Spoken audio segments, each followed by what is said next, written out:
Halo, perkenalkan nama saya Ares Putra dari kelas 11 MIPA 2. Nah, di sini saya akan membahas tentang stoikisme. Nah, kenapa rasa bahagia tidak pernah bertahan lama? Nah, kenapa bahagia termasuk dalam stoikisme? Nah, bagi kalian, gue yakin kalian pasti pernah merasakan yang namanya kesedihan, kecemasan, kekhawatiran, patah hati, sakit hati, kecewa, dan lain sebagainya.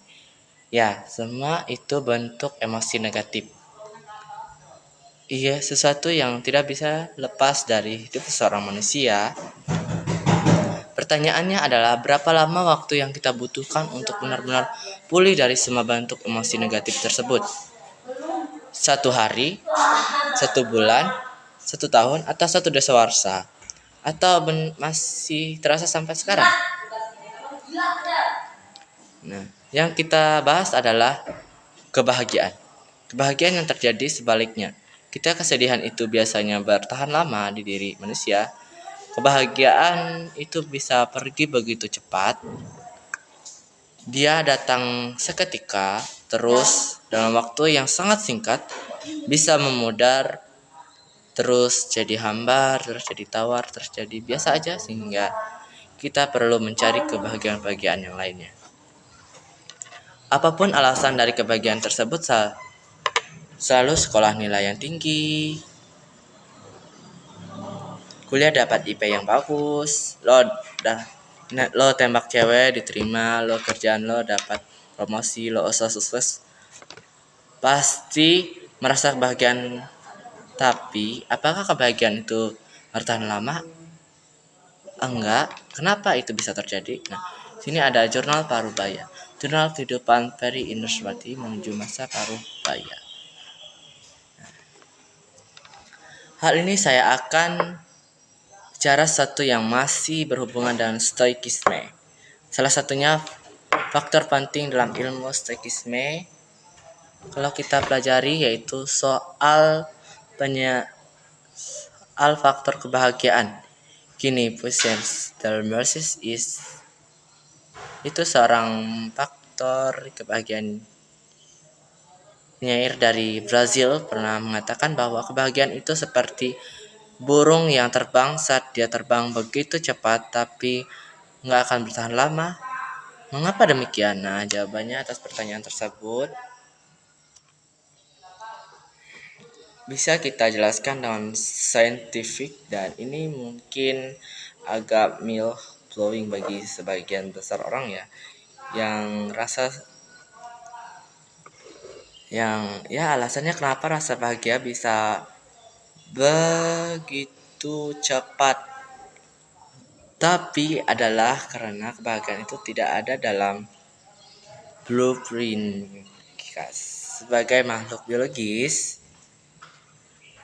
Jadi kalau kita berasa fractals, fungsi dari sirkuit otak itu terbagi menjadi 2. Yang pertama neurologis, kedua intelektual.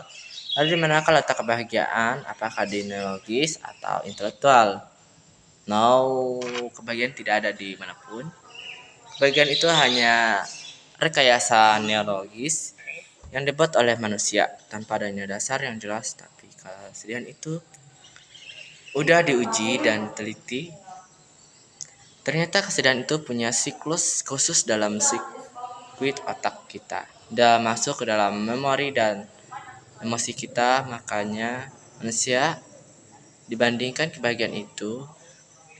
Kenapa kebahagiaan itu rapuh? Karena otak kita memang didesain untuk lebih merasakan kepedihan, kecemasan, kesedihan,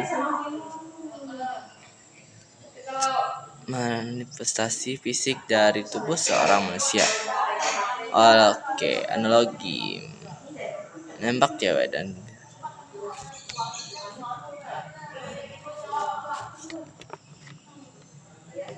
memahami filsafat stoikisme. Nah, stoikisme adalah salah satu hal yang bermanfaat yang pernah dirasakan dalam kehidupan yang mengubah hidup secara utuh dan bantu dalam menghadapi masalah yang harus saya selesaikan.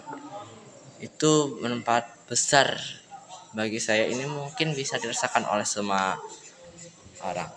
Nah, pengertian stoikisme. Stoikisme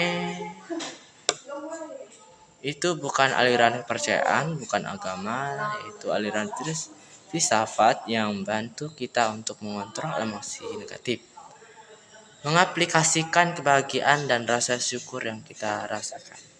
Dalam ilmu teologi, stoikisme tidak ada tumpang tindih dengan kepercayaan atau agama apapun, termasuk agama Islam, karena di Islam sendiri mengajarkan hanya tawakal, mendengarkan namanya watufa.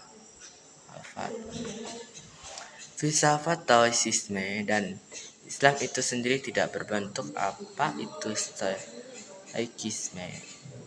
Itu adalah aliran pikiran yang asalnya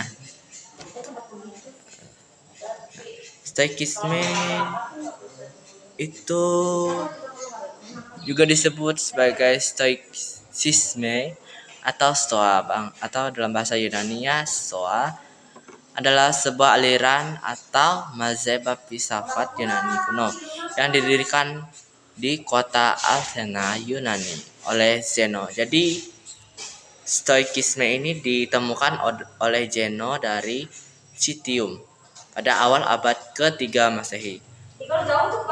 Ada pula yang mencatat stoikisme baru resmi muncul pada tahun 108 sebelum Masehi. Setelah Zeno, orang yang paling berjasa mempertahankan sekolah Stoa dengan alasan Ciancellus dari Assos dan Chrysippus dari Soli, menyumbangkan gagasan tentang hubungan etika dan dengan iman atau teologi. Manfaat stoikisme.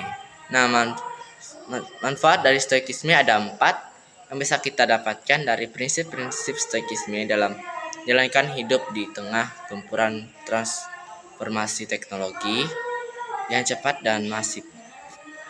Pertama, stoikisme menekankan pentingnya mengolah reaksi emosional kita terhadap peristiwa yang berada di luar kendali kita.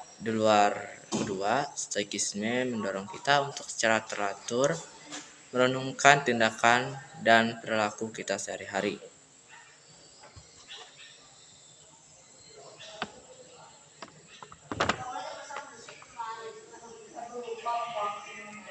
Ketiga, stoikisme mengajarkan kita untuk membedakan antara hal-hal yang berbeda dalam kendali kita seperti sikap dan tindakan kita. Ada hal-hal yang berada di luar kendali kita seperti tindakan orang lain atau perubahan tak terduga. Sekian dan terima kasih.